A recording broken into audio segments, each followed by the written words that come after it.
for me, I felt like, okay, let me just be, is it not writing? Because I can write very well. Let me just be writing and be getting small thorough necessity and be eating and maybe feed my family.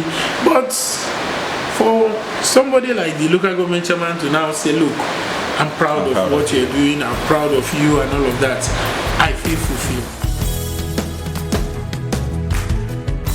Hi guys, welcome once again to Think Tank TV. My name is Moses Waribo. 1, 2, 3, 4 years of impact. 4 years of impact for a media firm that has created so much influence around the island. This is Think Tank TV. My name is Moses Waribo, and we have on set with us the CEO of Kristina Reports. We need to hear from him what the secret is, the journey so far, and how they've gotten to where they are right now. If you're new to our station, ensure you do well to click the subscribe button, do us a thumbs up, and do a comment to us telling us how we can be of service to you. Join me to make welcome on set the CEO of Kristina Reports. Welcome, sir. Thank you. My pleasure meeting you here. Yes, and welcome. My friend. Yeah, have it on.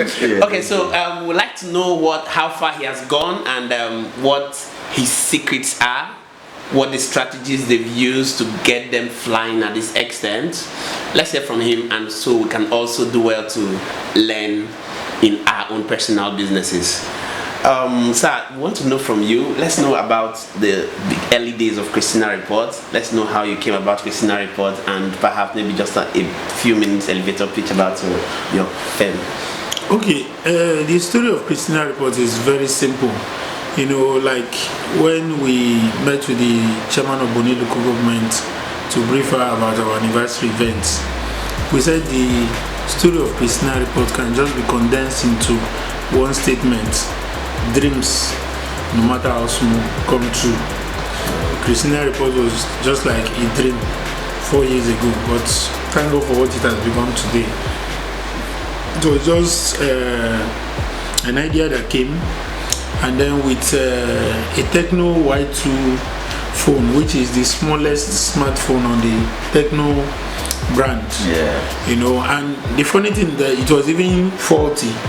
Like you click on it, then you have to go and take your baths, dress up, come back, you know. So, but that's where I started writing news reports and posting online, writing news reports. Then it was a blog, and then in about 9 months later, when I bought our own platform, our own website with full functionality, and then we went on from there to have it registered, you know, with the various statutory regulatory bodies, the Corporate Affairs Commission, the Nigerian Union of Journalists, the Nigerian Communications Commission, and all of that. And then people started coming on board to work with me, and then those journalists were certified. Then the technical people too, engineers, accountants, and all of that are on the team. All of them are professionally certified to practice. So, you know, that entrenchment of professionalism, that entrenchment of, you know, getting it right, whatever it will take to get it right, we make sure that we pursue that to, you know, to the logical conclusion. Yeah. So everybody on the Kristina Reports table is a professional in his or her own right. Yeah. And then we have some interns who are also working with us. They are in school, but also working. Now for these ones, we like, okay, do their school fees, do 1 or 2 things to keep them going, you know. At least we're providing a platform for them to not just earn money, but to like hands-on, you know, experience of what they are learning in school, you know, and that's how we have come. Now we also have to look at generating content. What content was not being generated? Because we looked at it, if you do the same thing everybody does, then what makes you different? Everybody was reporting Buhari, politicians, this one, the other one. So we went to the communities. So we are grassroots driven. Our content is somewhere around 75-80% community content. So look at what are the things happening in the villages, in the local communities, youth groups, community, families, and all of that. I was there entrenching this. Imagine somebody calling you from the US, from Canada, from the UK, and congratulating you for imagine the youth leader of your family. And like, where did you see that? Say on Kristina Reports. In UK, you are seeing what's happening in the villages, you know. So that became our drive. And then you saw to the corporates looking at it that like, these are not people you send press release to. These people are in your backyard. It's either you are close to them or you have problem on your hands, because they won't be waiting for your press release. They will report what happens in your backyard effortlessly. So everybody started connecting. Then more importantly, stakeholder management. We looked at it. If you investigative journalism, it's what everybody goes for. Fine, investigative journalism is fine, you get to the root of everything. But if we report everything the way they happen, the society may just burn down. So what we do is something more, something higher, which is responsible journalism. We get all the facts, we engage the stakeholders. This is what has gone wrong. How can we correct it? We would rather report the right thing being done than report that the things are going wrong. You create that, you know, that fear, that disconnect from reality, that shock, that uproar in the society, and all of that. Imagine reporting that somebody did this or that, and the next time somebody is taking a machete to his house to go and kill him because of your journalism. Wow, you have it so much. You have it so much to say. I think that wraps it up. Like what I saw on your platform. That sounds like the perception management I saw on your platform as one of your cores. Okay, so let's look at the name Kristina Reports. Does it have any bearing? Does it have any meaning to your name? Do you have any? How did you come about the name Kristina Reports? Actually, it does. Okay. On the 28th of January 2018, I just had my prayers and meditation, and God started speaking to me. And one of the ways God speaks to me was like audibly, just like you're talking to me now. Even though you don't see him, but I hear the voice clear. So he told me that I should go back to my blog. I created that blog in 2010 when I was still working in government house. But with time, I stopped updating it. So in 2018, God reminded me that I was going to go back to it. And I was like, he said he shut down everywhere so that I don't have to work for anybody again. That is how the name came about. And you know, anything associated with Christ is ethical, is righteous, is noble, is uplifting, is edifying. So that is why you see Kristina Reports does not jump into the gutter with anybody. We do clean journalism. That's a good one. That's a good one. I have worked with you. I think we have during that COVID-19 time. We did a lot of things, and I've seen the way and manner, the passion with which you carry out your report. I remember we stayed from morning till evening at the police station that day, and the next morning we resumed again. Such passion for the job. What is your drive? I want to know the drive. Okay, I will say two things. One is that this is coming from God. Okay.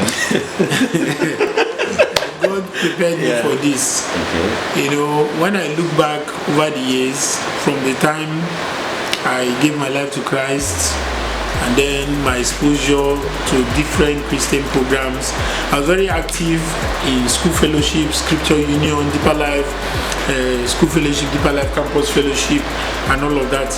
And if you know these environments, you know these environments that prepare young people for the future. Now, we're involved in all kinds of things, preaching the gospel, you know, building capacity and all of that. And then I went on to also, after my university education, and then I had to now go into work as work. Now, in the course of this, I passed through some very established, seasoned professionals who became my mentors. My bosses and other people I learned from. So God took his time to walk me through the furnace, through the process, and there were some of these organizations I worked with, nobody was paying me. Like I worked for months, no salary. They just handouts, my boss would like, okay, take this one, for your transport and like that. So it never crossed my mind at any time that the day will come when I'll be running an organization like this. So if people are now saying that I'm grounded, yes, there is a background to it, and it was not based on the money. Looks like you will take the whole of our time, but please, we're actually time bound here. Okay. Okay. So let's look at your hits. You started the brand, and you started growing to some point. You now began to gain influence around, right? Can we know what was the icebreaker, or what's your hits like? At what point did you now gain the full recognition of the people around who are your clients today? Okay, let me not say ordinary, for the general audience. I think when which one will I even say? There was a time when somebody stabbed his brother in Akema. Okay, I remember that. And incident. we did that report. For us, it was just like a report you do every other day. But all of a sudden, the police was calling, the DSS was calling, NGOs were calling, everybody wanted to even from abroad, outside the country, NGOs were to get more facts about it. This story, can we have it? So for me, like, that was one of the will I say factors that made us realize that what we were doing was beyond normal. And then remember the dead fish incident. Yes, we just said that fishes were dying on the shore. We strolled down to Finima, and we got some of our Finima brethren who were walking along the shore from Lighthouse all the way to Agaja. Then we came back. For me, we just chronicled our findings, and we did a report, put our names, sent to the Amainabo of Boni, sent to the chairman Boni local government, then sent to the local government security officer, that is the head of the DSS in Boni LGA, and then on the second thought I said, okay, let me just indicate it with my uncle Larry Pepe. So the next thing, BBC started calling, CNN, everybody, Reuters, AFP, I was like, what's happening? He said that report, am I the gospel jumbo and all of that?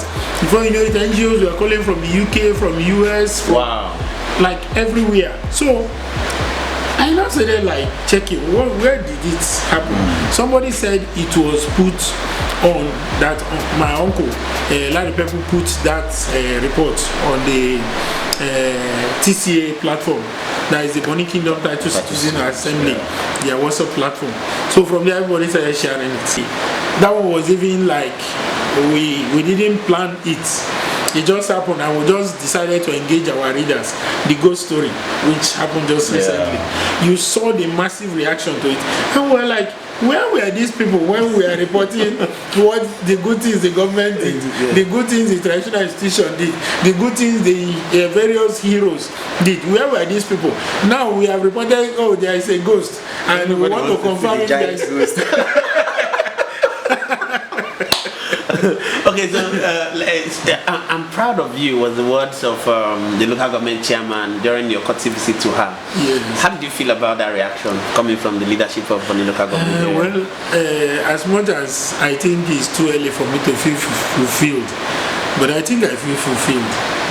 I feel fulfilled that somebody of that status, somebody who has an understanding of how society works and the role the media plays in shaping society, in driving this, driving development, mainstreaming discourse on issues that are important. Somebody in that of a caliber can make that kind of comment. And this is a comment that a lot of other people too, highly placed people have made. In fact, even at our anniversary, some of the VIPs that came were saying it, So for me, I feel fulfilled that I've been able to bring something to the table that is of value to everybody. For me, it just started like, okay, let me just be doing this. Maybe somebody pay me 5,000 there, 10,000 there. Let me just get along. Since God said He wants me to create opportunities, I don't know what it means by when me and Vivi, as at that time, when I relocated to Bonny, I was looking for a job. I couldn't find a job anywhere. Incidentally, people that are close to me were in charge of everything in Bonny. One of my former classmates, Siri Hart, was the caretaker chairman, succeeded by another of our classmates, David Irima. Okay, so for me, I felt we are here, so at least. But it didn't happen. They made, I don't know what effort they must have made on the back end, but nothing was forthcoming. So, and then God now said, look, it's not like the opportunities are not there, but I don't want you to work anywhere. This is what I want you to do. So for me, I felt like, okay, let me just be, is it not writing? Godfrey, I can write very well.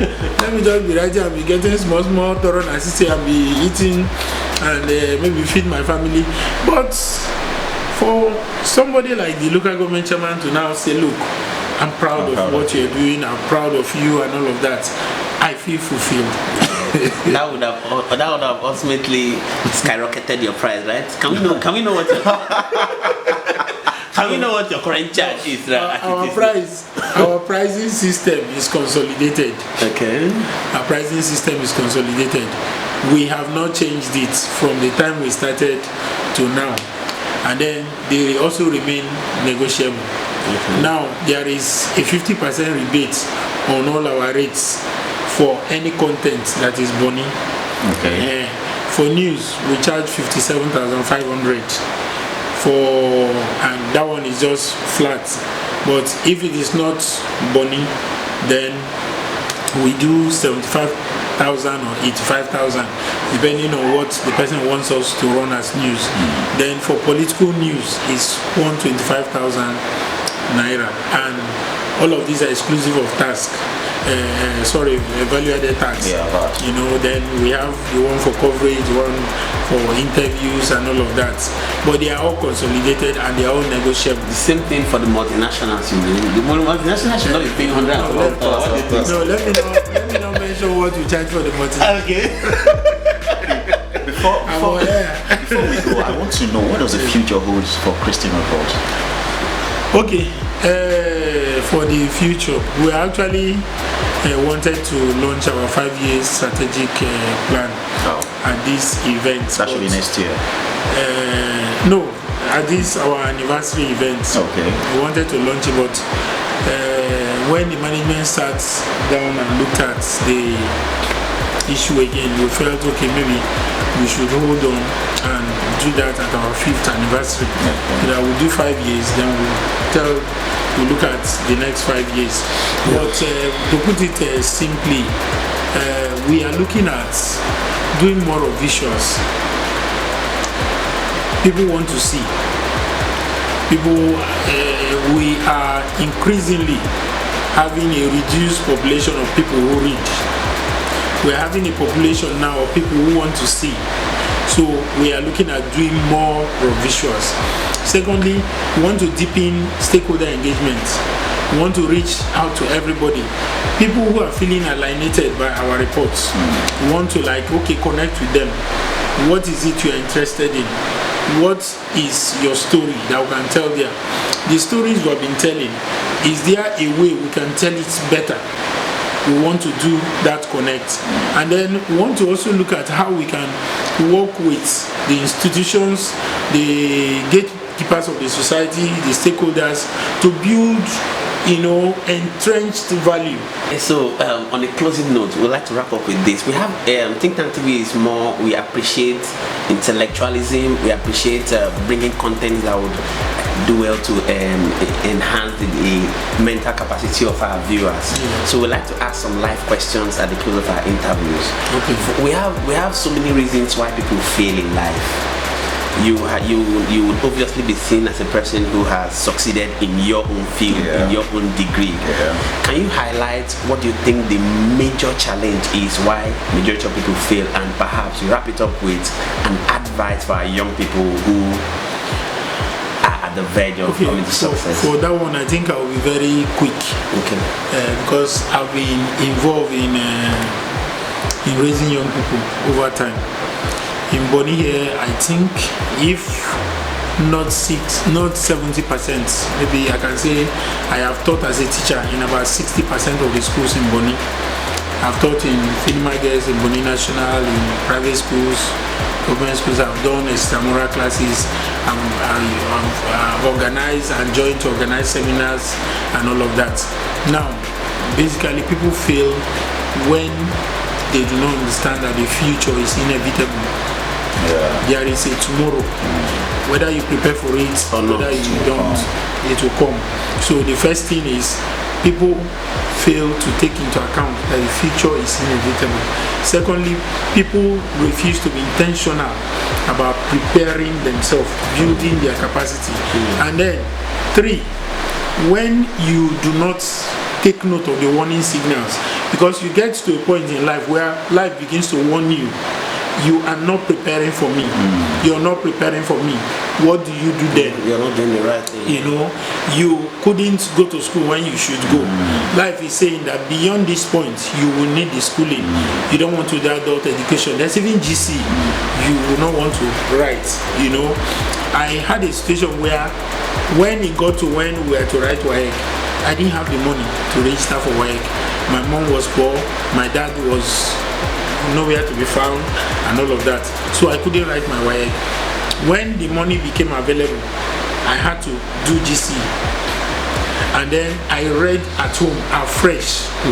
You know, and I was even teaching a extramural class then.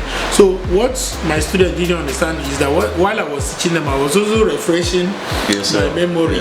You know, so I went into JAM. My first sitting, I made 4 A's. You know, at a stretch, like 4 A's. This was somebody who has been out of school for 3 years. You know, I made 4 A's and then made the second city I now completed, and then I now wrote JAM, and I had to write JAM for 5 years before I now eventually. And incidentally, my first 3 JAM, I made merit list, but I didn't know how to go about it. So I had to write JAM another 2 times before people started showing me the way, and then eventually I got into school, and God helped me, I got here. So when people are not taking note of this, I'm putting it simply the way anybody can understand. So for the young people, life is inevitable. The future is inevitable. You're already living the life.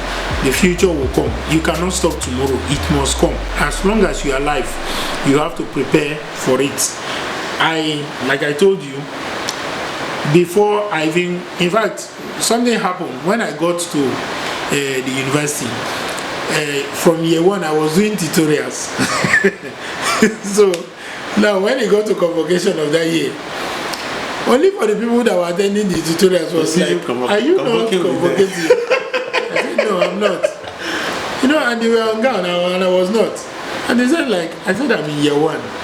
Hello, you're in year 1 doing tutorial for a year. Now, what happened was that while we were doing those programs in church, one of the things my pastor then, and I think I need to praise him, you know, in fact the 2 of them, Pastor Lucky Nadi and Pastor Abraham Friday, you know, then they were the Pastor Abraham Friday took over from Pastor Lucky Nadi. There was this monthly program we do. All the youths in Bonny, Finima, everywhere, they come together at Deeper Life headquarters here in Bonny. Now, we had a question and answer session, and our youth pastor then, they will have that discussion, him and the pastor. They will agree that they will call us at random. We that were the youth coordinators. They will just call you at random. A youth has asked question, maybe about ovulation. I will just say, Bro Godswill, please go and attend to that question. And then somebody is asking about the Internet of Things. Bro Tamnosa, please go and answer the question. So now, that made us now to start studying beyond whatever you want to study engineering, but now you're also reading the arts, you're reading everything, because you have to be prepared. So people must have to be intentional about ensuring that they fix our young people need to start thinking ahead. And let me close with this statement, that there is no knowledge that is wasted. Exactly. Let our young people prepare. Thank you very much. Okay, so if you guys have heard it, no knowledge is wasted. Become intentional about the future. This is Think Tank TV. My name is Moses Variable, and I have Mr. Boma Harold as my co-anchor. Ensure you do well to click our subscribe button, give us a thumbs up, and do a comment to us telling us how we can be of help to you, and we're going to be here to serve you. Thank you so much for watching. Thank you so much, Mr. Moses. Bye for now. Thanks for coming. Bye. Bye for now. Yeah.